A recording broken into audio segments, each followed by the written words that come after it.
नौजवान कहता है नौकरी दे दो, सरकार कहती है पैसा नहीं है, अग्निवीर लेके 4 साल की नौकरी करो। भारत की सेना कहती है पैसा दे दो, सरकार कहती है तुम्हारे बजट का 63,000 करोड़ रुपए कम करेंगे। माताएं बहनें कहती हैं गैस का सिलेंडर बढ़ गया, बच्चे के दूध का दाम बढ़ गया, आटा दाल चावल महंगा हो गया, उसको कम कर दो, सरकार कहती है पैसा नहीं है। किसान कहता है फसल का दाम दे दो, फसल का दाम दे दो, सरकार कहती है पैसा नहीं है। अरे बुजुर्ग कहते हैं हमारी रेल की तीर्थ यात्रा, उसकी रियायत क्यों कम कर दी, सरकार कहती है हमारे पास पैसा नहीं है। देश के लोग कहते हैं शिक्षा का बजट तो बढ़ा दो, सरकार कहती है 2% से ज्यादा बजट नहीं है। अरे स्वास्थ्य का बजट तो ठीक कर दो, मोदी जी, सरकार कहती है पैसा नहीं है। मानवर ये पैसा गया कहां, किसके पास गया ये पैसा? अरे ये पैसा गया नरेंद्र मोदी जी के मित्रों के पास गया, मित्रों के पास गया। मैं आपको बताता हूं मान्यवर कहां गया। 20,000 करोड़ रुपए लेके नीरव मोदी मेहुल चौकसी भाग गया, 10,000 करोड़ रुपए लेके विजय माल्या भाग गया, 3,000 करोड़ रुपए लेके ललित मोदी भाग गया, 6,000 करोड़ लेके नितिन संदेशरा भाग गया।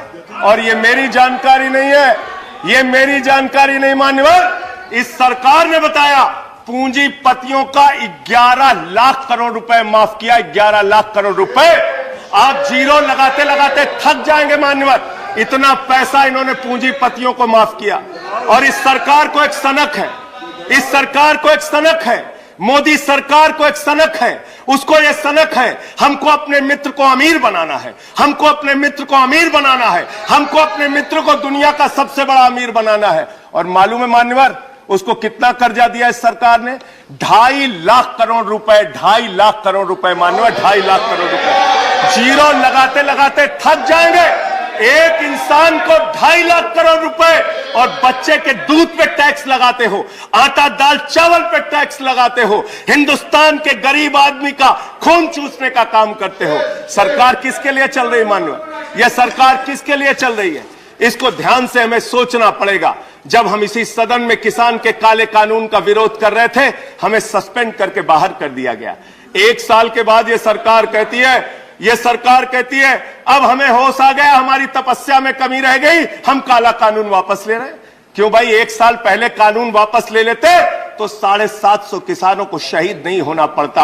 आज एक छोटी सी बच्ची, 6 साल की बच्ची ने प्रधानमंत्री को चिट्ठी लिखा है मान्यवर। उसने लिखा है मम्मी से जब पेंसिल मांगती हूं तो मम्मी मुझे मारती है, मम्मी जब पेंसिल मांगती हूं तो मम्मी मुझे मारती है। वो कीर्ति दुबे पूछ रही है मान्यवर मोदी जी कहां है, मोदी जी कहां है? मैं उस कीर्ति दुबे को बताना चाहता हूं मोदी जी की पूरी सरकार झारखंड में विधायकों की मंडी में व्यस्त है, विधायकों की मंडी में व्यस्त है, विधायक के खरीदने में लगे मान्यवर, विधायक खरीदने में लगे।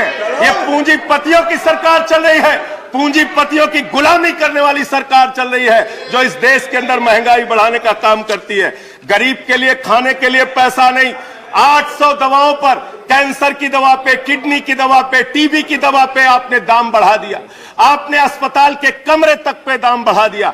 आपकी सरकार डीएचएफएल के लिए काम करती है। 34,000 करोड़ रुपए बैंकों का घोटाला डीएचएफएल ने किया और 29 करोड़ रुपए भारतीय जनता पार्टी को चंदा दिया है मान्यवर। इनसे हिसाब मांगना चाहिए।